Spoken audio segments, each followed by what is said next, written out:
everyone, thank you again for joining A Piece of Me. My name is Brittany Young, and on this channel, I will take you on a journey as I continuously find the peace within me, and hopefully you'll be able to take the tools that you learn from my channel to help you discover the peace within you. So today's topic is all about toxic relationships holding you back. How are toxic relationships holding you back? Of course, along my journey, I have realized I was involved in many toxic relationships that were holding me back and not making me realize my fullest potential and not allowing me to be able to fulfill my life's purpose, let alone even know what my life's purpose was. So I had to really let go of my toxic relationships that I was involved in, just so I can see things clearer and actually hear God and the things that He had for me along my path. Just for me to know and discover like what it is my purpose is. And once I let go of those toxic relationships, everything became so much more clear to me in my life, and now I can feel like I'm fully walking in my purpose and I'm able to fulfill my life in a way where it has meaning to it. And every move that I make ever since my fast, which was like 4 months ago, I make only intentional moves, Once I let those toxic relationships go, I really seen myself elevate personally, like on a personal level, and just on so many other levels and different aspects of my life as well. So when I talk about toxic relationships that are holding you back, I'm pretty much asking, who is it? Who are the people that are involved in your life that are holding you back from reaching your fullest potential? And that's something that you would have to go into deep thought with about yourself. But like whatever you consider to be toxic in your life, whether it's people being negative, whether it's people shooting down everything that you have to say, whether it's people that don't believe in the things that you tell them, like your dreams and the things that you're hopeful for, people that don't make you feel good about yourself, people that only want to be around you when you're doing negative things. Like all of these people would be considered toxic people amongst many other things that I'm sure you could name outside of those things. But who are these toxic people?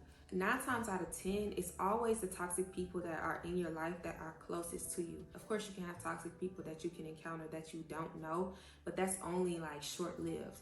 Who are the people that you are constantly surrounding yourself around that place you into a toxic environment, that place you into a space where you don't feel 100% you? And this can be a partner, somebody you're dealing with. This can be your family members, whether it's your mom, your dad, your sister, brother, your grandma, your grandpa, cousin, auntie, uncle. It could be your family members, okay? And I know sometimes it's hard to identify toxicity within your family members, but it's 9 times out of 10 there, especially if you feel it. This can be co-workers as well. Sometimes just the conversations that you may have with co-workers may not always be the most positive conversations. So you need to consider your co-workers. You need to consider your boss. Literally anybody at work can be placing you in a toxic mindset and have you in that toxic environment as well. And also, this can be people that you follow on social media. I know sometimes people think just because they're scrolling and tapping through things that it doesn't affect them, but literally everything that you see, whether it's on social media or whether it's out in the world, it unconsciously affects your mind in some type of way, whether you believe it or not. It definitely does. So think about the things that you see on social media. Think about the people that you follow, whether it's people you know since you were in school, whether it's people you met while you were out at the club, whether it's people you met while you were in other countries. Think about all of those people. What do they post on social media? Who are they on social media? It's just like, are they posting things that are not in alignment with what you're supposed to be doing? Or are they posting things that you're trying to stop doing? Like those are the things that you really have to think about and realize. And also, like, more toxic people can be your exes, your old friends that you used to be cool with. All of those things and people can bring you toxic and negative vibes and energy. So be mindful of all of these types of people.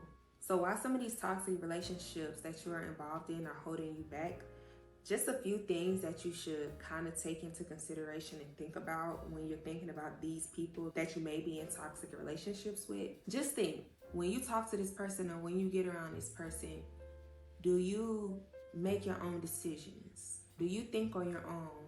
Do you think before you speak when you go around them, because you don't want to say anything out of the way that doesn't align with what they do in their life? You don't want to feel like you are offending them based on the positivity that you try to place in their life. Like, think about these type of people. Think about it. Like, if you felt like you were to bring up your own opinion based on something that they were doing, would it offend them based on the way that they are living their life? You know? And 9 times out of 10, if you're trying to say something positive to a toxic person, 9 times out of 10, they're not gonna really like what you have to say.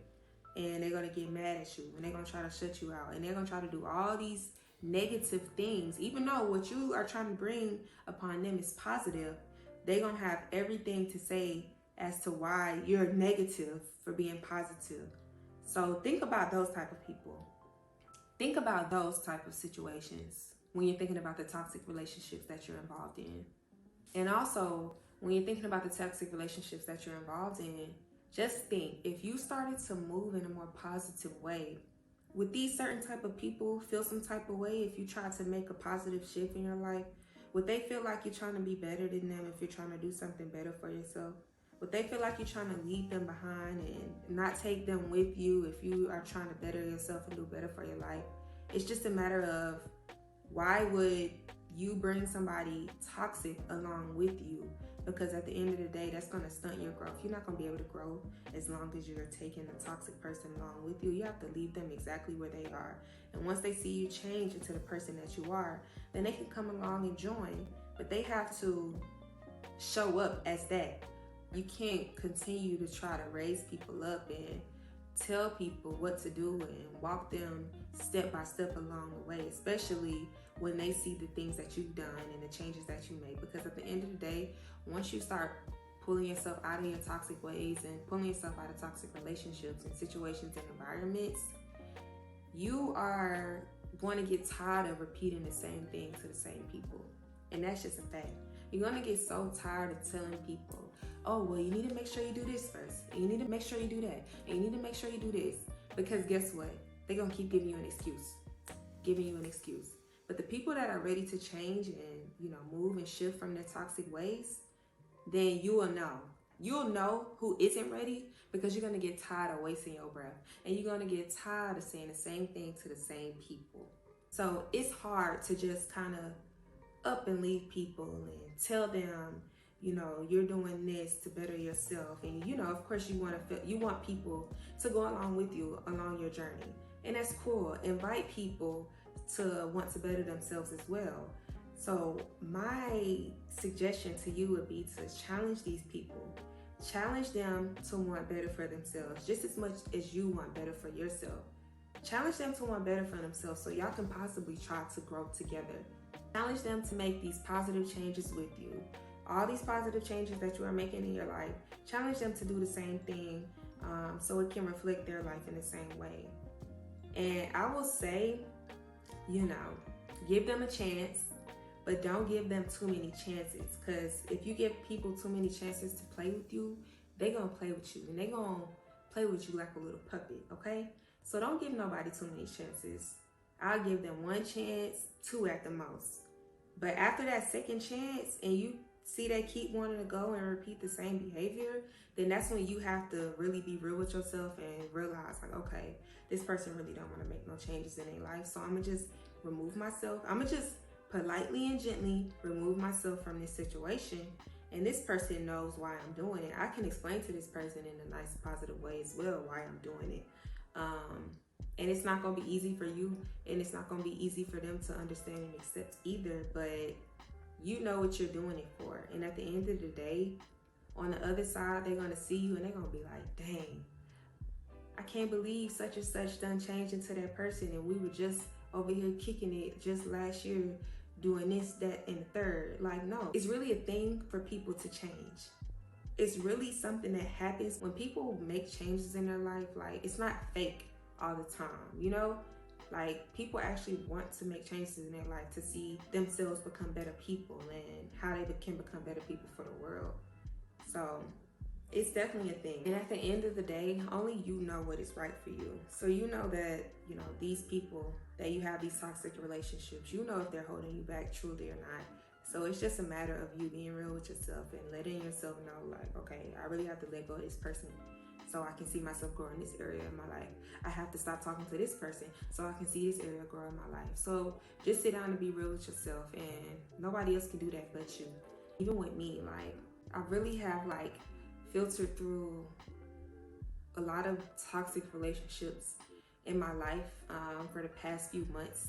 And like I said, it's not easy, because these are things that you've been doing for a long time, or these are people that you've been seeing for a long time. It's not easy to just let these people go, and it's not easy to just stop doing these things that you were doing and stop involving yourself in these situations. It's not easy, but when you get tired and when you be real with yourself, then you'll realize, like, dang, I'm ready for a change in my life, and I'm ready for a shift in my life, and I know I need to do it right now because I don't have any more time to waste.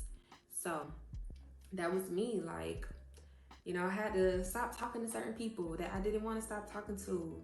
And it wasn't even a matter of me, you know, not communicating with them anymore, because I really could, but I know if I did, it would enable that person to feel like they can have more of me than what I was willing to give them. So that's why I felt the need to just completely like cut off all communication, because I'm only willing to give this much, but if I give this much, then it makes this person feel like I can give even more, and I wasn't willing to do that anymore. So I had to just completely cut off all the communication. And it's hard. It's hard. I'll be the one to tell you it's hard, but it's possible. It's just a matter of you building up your mental strength and sitting down and being real with yourself and getting by yourself for real to really know who you truly are, so you won't be affected by other people's thoughts or other people's opinions. So along with me telling people that I couldn't see them anymore, I also had to tell certain people I couldn't go out to certain places with them anymore. You know, it was certain environments I didn't want to place myself in, because those were really like hindering me from growing and stunting my growth too. Like, you know, I can't expect changes to happen in my life if I'm still hanging around the same people that bring me into toxic environments and situations, as well as like, you know, me going out to places. It's like I can't expect changes to happen in my life if I continue to do the same things, if I continue to involve myself with the same people, if I continue going around the same crowds that I was going around, you know, because those people are still doing the same thing. So now it's a matter of, okay, now I gotta switch up my environment. Now I have to switch up the people that I'm hanging around who have the attitude and the positive vibes that I would like to have. So you have to be considering all of those things as well. Like, when you replace one thing for another, you have to make sure it's something that's better. And also, like with the people, I had to tell certain people, you know, if I did choose to still engage with them or still choose to be around them, I had to tell them, like, you know, certain things you can't say around me no more. It's certain things you can't approach me with anymore. Like, you can't talk to me like that anymore. So it's about you laying down your rules, and even then, some people are not going to agree with what you have to say, and if they can't agree, they gotta go. But yeah, like, I really had to like be firm, like in all aspects of my life. Like, I had to make sure everything that I was doing reflected the person that I wanted to be and the person that I wanted to become, or it was not going to work. It simply is not going to work if you half-ass it for real. Like, you have to go all the way. You have to go all the way, or it's not going to help you, because you're going to have your one foot in and then one foot out. And it's just like, you want half results or you want full results. So yeah, I really had to shift everything in my life, literally everything. And with that, I just learned, like, you really can't move forward in your life in a positive way when you are involved in these toxic relationships. You can't move forward in a positive way, because at the end of the day, these people will be holding you back from really reaching your fullest potential, from you fulfilling your life's purpose and what you're supposed to be doing here. You really can't really walk into that person that you're trying to be with these people dang alongside you, because they really affect you in the most unconscious way that you won't even realize it. So just by the things that they say, or the other people that they're hanging around, or the things that they may watch around you, or the things that they may show you, like, you may think these things don't affect you, but they do. So that's why I say, like, you really have to let these people go in order for you to reach your fullest potential, so these people will not stunt. But that's it for today. I just wanted to give y'all that brief little discussion just about like how toxic relationships are holding you back. Because the toxic relationships that you are in may be holding you back and you may not even realize it. So definitely take a look at this video again so you can check yourself and see what you need to do to move forward in your life. But thank you so much again for watching. My name is Brittany Young. Make sure you follow me on Instagram at The Peace of Me Journey. And come back next Sunday because I post new videos each and every Sunday. And I'll see you guys next week. Peace.